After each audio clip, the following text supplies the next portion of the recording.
Hello guys, welcome back to our channel science tracker. Guys, ये class 10 chapter 8 का last topic है reproductive health. So guys, अगर ये topic आपको पसंद आए और ये चैप्टर आपको समझ में आ गया हो तो वीडियो को लाइक करना नहीं भूलिएगा। ओके, पढ़ते हैं अपने टॉपिक के साथ। सबसे पहला है रिप्रोडक्टिव हेल्थ और यही है लास्ट टॉपिक एंड बहुत ही बड़ा सा दिया हुआ है लेकिन बहुत ही आसान है। सो पढ़ लेते हैं क्या दिया हुआ है इसमें। As we have seen, the process of sexual maturation is gradual and takes place while general body growth is still going on। बोल रहा है जैसे कि हम देख चुके हैं कि सेक्सुअल मैचुरेशन जो है एक ग्रेजुअल प्रोसेस है and take place while general body growth is still going on. ये तब लिया जाता है जब जनरल बॉडी की ग्रोथ हो रही हो, नॉर्मली ग्रोथ हो रही हो बॉडी की। Therefore, some degree of sexual maturation does not necessarily mean that the body or the mind is ready for sexual act or for having the bringing up children। बोल रहे हैं कि sexual maturation होना body का ये मतलब नहीं है कि माइंड जो है और बॉडी जो है वो एक बेबी को कैरी करने के लिए अडेप्टेड है, अभी ये मतलब नहीं है। आगे बोल रहा है how do we decide if the body और the mind is ready for this major responsibility. बोल रहा है अगर बॉडी और माइंड रेस्पॉन्सिबिलिटी लेने के लिए अभी नहीं है लायक तो हम ये कैसे पता करेंगे और कब जो है बॉडी रेस्पॉन्सिबल होगी एक बेबी कैरी करने के लिए। तो बोल रहा है all of us are under many different kind of pressure about these issue. बोल रहा है हम सब लोग जो इस दुनिया में लोग हैं वो इस बात से कभी ना कभी सफ़र करते ही हैं। There can be pressure from our friends और participating in many activities whether we are really want to do और not. There can be pressure from families also to get marry and start having children. बोल रहा है कि ये आप जानते ही हैं, नॉर्मली भी आपके सामने भी हुआ होगा घर में कभी ना कभी कि जो पेरेंट्स होते हैं घर में वो बोलते हैं शादी करने के लिए एंड बोलते हैं बच्चे करने के लिए, एंड ये जो प्रेशर है वो आपकी फैमिली साइड से भी हो सकता है, आपके फ्रेंड साइड से भी हो सकता है, that to get marry and have childrens, इसके लिए। नेक्स्ट बोल रहा है there can be pressure from government agencies to avoiding having children. मतलब यहाँ पर तो प्रेशर बोल रहा है कि ऐसे हो सकता है कि शादी करो, बच्चे करो, ये सब करो, यही है। और एक साइड ये बोल रहा है कि एक साइड प्रेशर ये हो सकता है गवर्नमेंट की साइड से कि ज़्यादा बच्चे करना अवॉइड करो, जैसे बोलते हैं हम दो हमारे दो, तो ये गवर्नमेंट की तरफ से है। इस in this situation making choice can become very difficult. So इस केस में चॉइस करना बहुत ज़्यादा डिफिकल्ट हो जाता है कि एक तरफ कोई कह रहा है कि शादी करो, बच्चे करो, और दूसरी तरफ गवर्नमेंट कह रही है कि बच्चे कम करो। आगे बोल रहा है we must consider the possibilities the possible health consequence of having sex. We have discussed in class 10th that diseases can be transmitted from person to person in a variety of ways. ये बोल रहा है कि जब sex करने के बाद जो हेल्थ कॉन्सिक्वेंस होते हैं, बीमारियां हो सकती हैं, उनके बारे में पता होना चाहिए। क्लास 10th में हम ये डिस्कस करेंगे जो भी डिसीजेज होती हैं इन डिसीजेज के बारे में। Since the sexual act is a very intimate connection of bodies. Sexual act में क्या होता है, दो बॉडी बहुत ज़्यादा क्लोज आती हैं एक दूसरे के। These include bacterial infection. It is not surprisingly that many diseases can be sexually transmitted। बोल रहा है ये जानकर आपको ज़्यादा शॉक नहीं होना चाहिए कि बहुत सारी डिसीज होती हैं जो सेक्सुअली ट्रांसमिट भी हो सकती हैं। These include bacterial infection such as gonorrhea, syphilis and viral infection such as warts and HIV/AIDS। Guys, इसमें से जो HIV/AIDS है इसका नाम आपने बहुत सुना होगा, HIV बीमारी का नाम, और बहुत ही ज़्यादा खतरनाक बीमारी होती है। बता दिया कि सेक्सुअली ट्रांसमिटेड कौन कौन सी डिसीजेस हो सकती हैं। STDs के नाम से भी जाना जाता है इसको। बैक्टीरियल इन्फेक्शन हो सकता है जिसमें डिसीजेस का नाम है, वायरल इन्फेक्शन हो सकता है। Okay, is it possible to prevent the transmission of such diseases during sexual act. बोल रहा है कि सेक्सुअल एक्ट के टाइम पर क्या इन बीमारियों को रोका जा सकता है। Using a covering called a condom for the penis during sex help to prevent transmission of many of these infection to some extent. तो इन बीमारियों को कैसे रोका जा सकता है। सबसे पहले तो पेनिस के ऊपर कॉन्डम चढ़ाकर, तो यहाँ पर एक सबसे पहले यही दे रखा है। आगे बोल रहा है this sexual act always has the potential to lead to pregnancy. Sexual act से क्या होता है, मेनली प्रेगनेंसी होती है।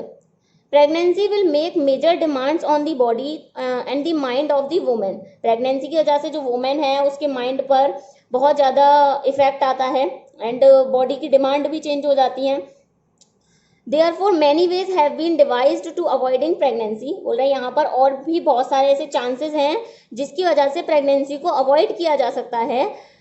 These contraceptive method fall in a number of categories। इसमें से जो कॉन्ट्रासेप्टिव मेथड हैं इनको अवॉइडिंग प्रेगनेंसी को क्या कहा जाता है, इसमें कुछ कॉन्ट्रासेप्टिव मेथड यूज किए जाते हैं जिसकी वजह से प्रेगनेंसी को रोका जा सकता है। ठीक है, अब आगे बोल रहा है this one category is the creation of mechanical barrier so the sperm does not reach the egg. बोला इसमें से जो है एक प्रोसेस है मैकेनिकल बैरियर का जिसकी वजह से जो स्पर्म्स हैं वो ही एग तक पहुंच नहीं पाएंगे, जो कि ऊपर बता दिया अभी एक प्रोसेस। ये हो गया मैकेनिकल बैरियर। ठीक है, condoms on the penis और similar covering worn in the vagina can serve this purpose।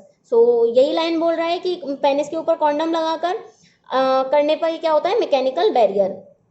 Another category of contraceptive act by changing the hormonal balance of the body so that the eggs are not release and fertilisation can not occur. जो इसकी दूसरी category है contraceptive method की वो है hormonal balance को ही change कर दिया जाए।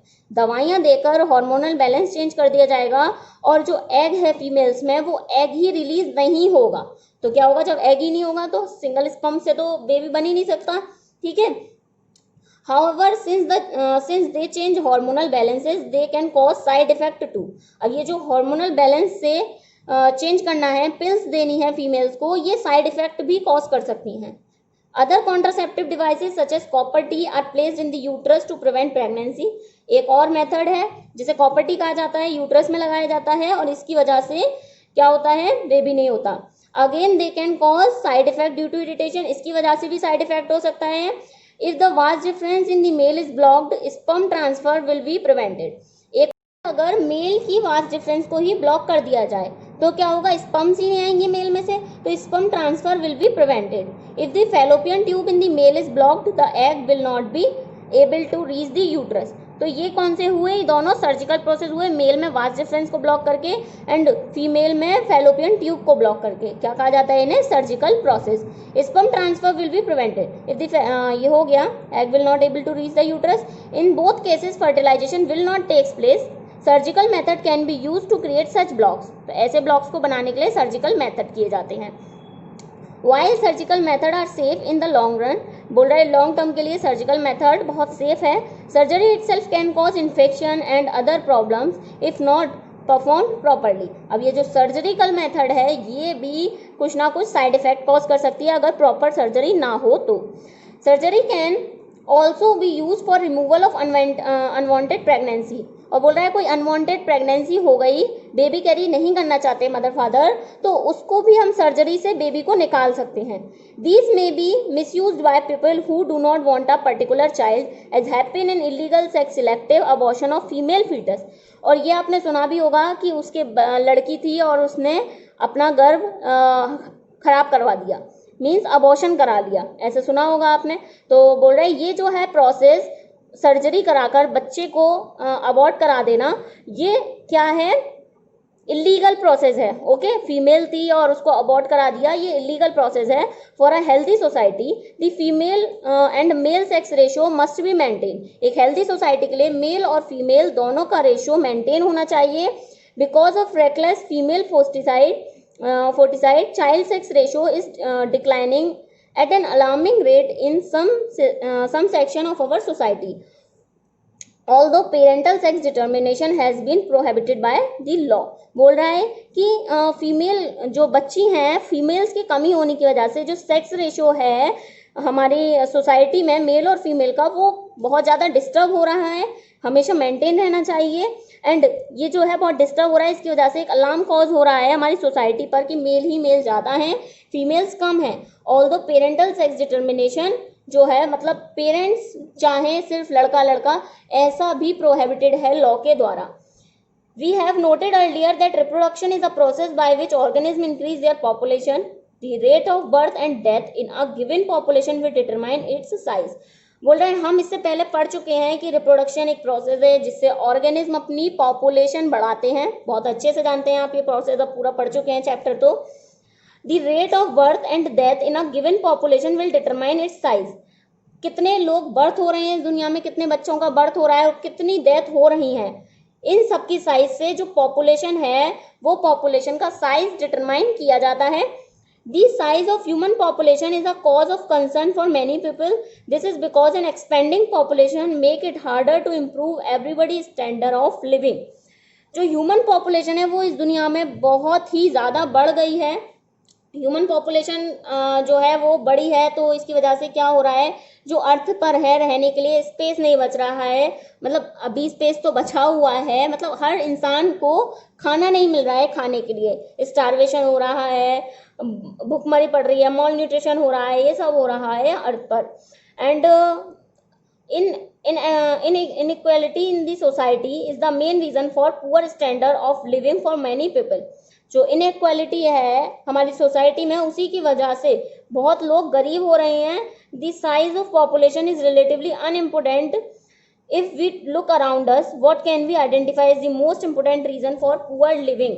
बोल रहा है अगर हम अपने आसपास देखें तो आप क्या कहोगे कि लोग पुअर क्यों हो रहे हैं, तो लोग पुअर इसी वजह से हैं कि अनएम्प्लॉयड हैं, उनको पास बेरोजगार नहीं है, खाने पीने के लिए काम नहीं है, तो पैसा नहीं आ रहा। अब ये किस वजह से हो रहा है, ओवर पॉपुलेशन की वजह से हो रहा है, पॉपुलेशन बहुत ज़्यादा है अर्थ पर, जिसकी वजह से हर किसी को काम नहीं मिल पा रहा।